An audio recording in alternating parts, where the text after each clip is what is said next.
Hello again, thank you for tuning in. Remember these? Gazelle trainers, Adidas, really cool back in the day and making a bit of a comeback, bit of a retro comeback. I used to have a pair actually, but I've got rid of them since, but brilliant trainers. Also, this was one of my first cars, the old Ford Capri. Again, if you see them on the road, fantastic. Wind down windows, didn't handle in the wet whatsoever, but brilliant fun. And actually, in camera terms, look what I've got. So this, and you may not have ever seen one before, this is a Sinar Monorail 5x4 or 4x5 camera. You'll hear me call it 5x4 because that's what I've always called it, but I think the trend nowadays is say 4x5. It's in this box down here, and I've come to Southwold to photograph the pier. Now I normally come to Southwold to photograph it at sunrise, but two reasons today. First of all, it was a bit of an impromptu visit. I picked this camera up yesterday and I thought my wife and I might like to come and do a trip. And the second reason is that I'm shooting in black and white. I've got some FP4 film, which I'll talk a bit more about in a minute. FP4, 6 slides, so 12 images. I'm only going to shoot 1 or 2 here, and black and white, this kind of light looks great. And the reason I wanted to come here is the Southwold pier looks great with this white buildings that are reflecting the light which is up above me, and then I'm just going to wait for some nice clouds. Now obviously if I had the Z8 I'd have shot this now and I'd be on my way home, but with a 5x4 camera, before you can shoot anything at all, you have to put it together. So let's see if I can figure out how to work it. Used to use this camera back in the day, by the way. I used to do school photographs, or I used to be a school photographer, and we used to shoot panoramics on this and 10/8 film. So it's a bit like, for me, a bit of a retro trip down memory lane, a bit like wearing the Gazelles or driving the Capri. Let's see if I can figure out or remember how to do this. I've loaded some film up already and we'll shoot this pier. And then what I'll do at some point in the future is I'll show you what you need to do for 5x4. Got loads of people looking at me. I don't like shooting normally this time of day, but hey ho.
Okay, so what we have here, monorail, we've got, this is called the back standard, this is called the front standard, and these are the bellows. I haven't put the lens on yet, but what's going to happen is I'll put the lens on here, the image will come through, or the light will come through here, through the bellows, and onto the ground glass on the back where I'm going to focus. And then what I'll do when I really take the picture is I can move this back out, and that is where the film will sit. When everything's ready and set, take the exposure, take the dark slide out, click the shutter, dark slide back in, job done. So the next thing then is to put the lens on. Is they take the film out, and they put it into a cylinder, and then they put a lid on it in the dark room, and then they can pour the chemicals over the top. Well, I haven't got that far yet. Had 2 people come up to me to ask me about it, both photographers. But let me just take you a quick tour around the camera and I'll show you how this thing works. So I've now attached the lens. So this is the lens, obviously. The shutter and the aperture are inside. I can unscrew this if I want to, and I'll show you that in another video. This is the lens board, and the lens board is mounted on the front. And then if we go around the side without falling over, these are the bellows, and their job is just to keep the light out. So the light will come through the lens here, through there, and it will end up at the back on this ground glass. So this is the ground glass, the back standard. And when I'm ready to take the photograph, the film will just sit where that ground glass is on the film plane. And that will mean it's in focus. So I have to do all the focusing, composing on here, and I'll show you that in a second. You also have to make sure, this is really important, that everything is zeroed. So we've got this on 0 here. We've got the spirit level dead on, because otherwise everything's going to be skew with. And then if you look at the front, we've got this can also vary, and this can also vary, so you make sure that these are all lined up properly. This will all be zeroed. But what this camera has got at the front here, you are able to, and I'll show you this in another video, I think, but what you can do with this is you can raise or lower the lens, and you can also swing it this way, and they do various things, which is, again, in another video, so come back and check it out. This this little thing here is not a cable release. If you see these little coloured bits here, this is how you adjust the aperture. I can't do it one-handed, but basically what it does is it moves this, and this will shut the lens down, open the lens up. So what I have to do is have it wide open to focus, and then when I'm happy I close the lens, and then we shut it all down to the aperture that I'm going to use to do the picture. Okay, so once the front and back standard are roughly in the right position, this is how you focus. You can see that's moving up and down there. So we're nearly ready. I think the camera's together. I feel happy that's all ready. What I've now got to do is get the dark cloth out, and I'll take you inside and show you, but I've now got to get the picture composed and then focused up. So that's the next job.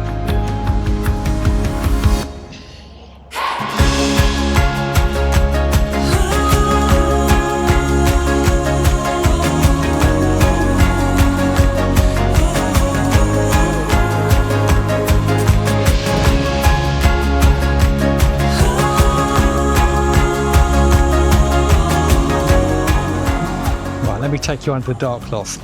We'll have a look. What we'll look at that. And there it is. And no, your TV is not upside down. This is how the image appears, because there is no mirror to reflect it. This glass needs a little bit of cleaning, but basically what I need to do is compose it like this. So the camera itself is definitely level, so it should be level. You can see it is from the ground glass actually. What I'm now going to do is just focus this up as best I can, so the lens is wide open. Something around there. Looks a bit great. Okay, so that's just done by moving this here. So what I'm going to do is just focus this up. And we're going to focus on this one here, the one in the middle. I think that's okay. Might just move the composition a little bit more so that we get more of the end here in. I'm not worried about it being halfway along, because I can just crop this out anyway at some point. Right, let's get it properly composed and I'll show you the picture.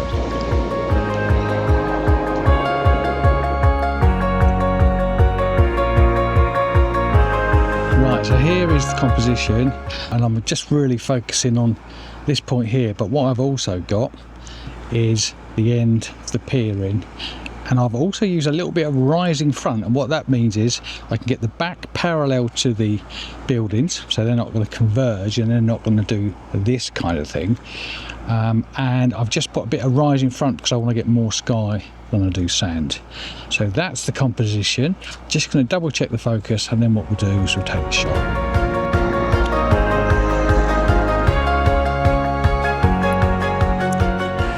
Right, that's focus nailed, I think. I've just ordered a loop, which is like a magnifying glass to help with this, because it's not easy, but that looks fine. A little bit of rising front, as I said earlier, and everything else is zeroed off. So what I'm now going to do is one more final check. I'm going to close the aperture, because otherwise, as soon as I put the dark slide in, they're going to fog it, and it's going to ruin it. And then we'll take the picture. Also going to wait for the light. That's the next thing to think about. Right, so that picture's closed. Cock the shutter. Just going to give it a test. Yeah. The only other problem with this camera is because it's so old, it hasn't been used very much lately, and the lenses and the shutters are a little bit sticky. So I need about a 10th at f32, but I'm going to go with 25th because I think the shutter speed's actually slower than it says. Here goes. So first of all, what we do, everything's locked off.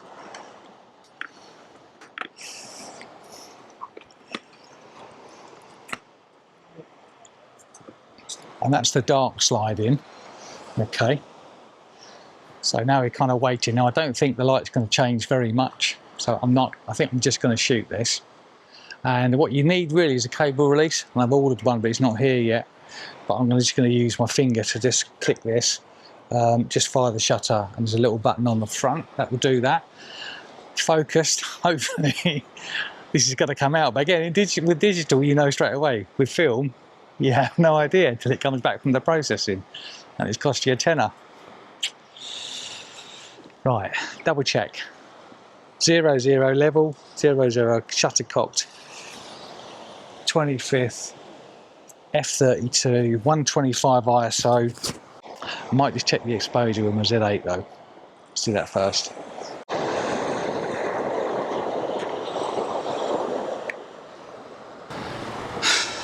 Right, the light's now, the sun's now come out, which actually is a better picture to be honest, because it'll make it look nicer. And we're now saying f22 at 200th of a second. And I'd rather go faster on this shutter because I think it's more reliable. The other thing to remember with film, and FP4 especially, is that it prefers that you make sure the shadows are exposed well. So a good rule of thumb is to spot metering and to meter the shadows and then go 2 stops up. With digital, what you mustn't do is overexpose the sky because it just blows out. With film, what you mustn't do is underexpose the shadows because they black out. So completely the opposite way. But I'm pretty happy this exposure's fine. I mean, there's not a cloud now really anywhere near us. So I'm now going to shoot this. Everything's focused. I'm ready to go. Let's do it. Dark slide out.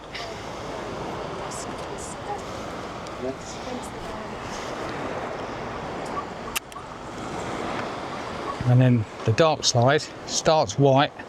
We're going to turn it over to its black so that I know that that sheet has now been exposed. There's a little lock there, stops it opening again. Might just do one more, you know, just to make sure. So I'm going to do one more focused on the end, just check everything, do it again. It's a long time to set this up for no exposures whatsoever. So to do that, again, dark slide comes out. Don't pull it by the ends in case you pull the film. Okay, I'm just going to put this, rest this on the box and just focus up again, check everything, and then shoot this side. So if you look, that's been exposed and that side hasn't. Under the dark cloth we go.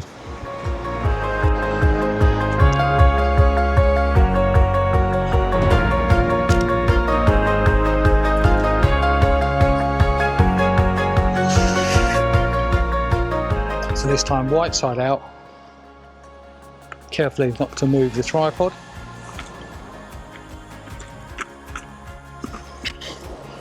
That's in.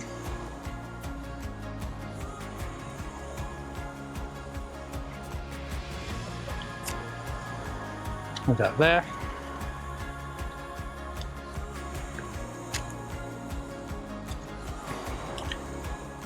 Black side out.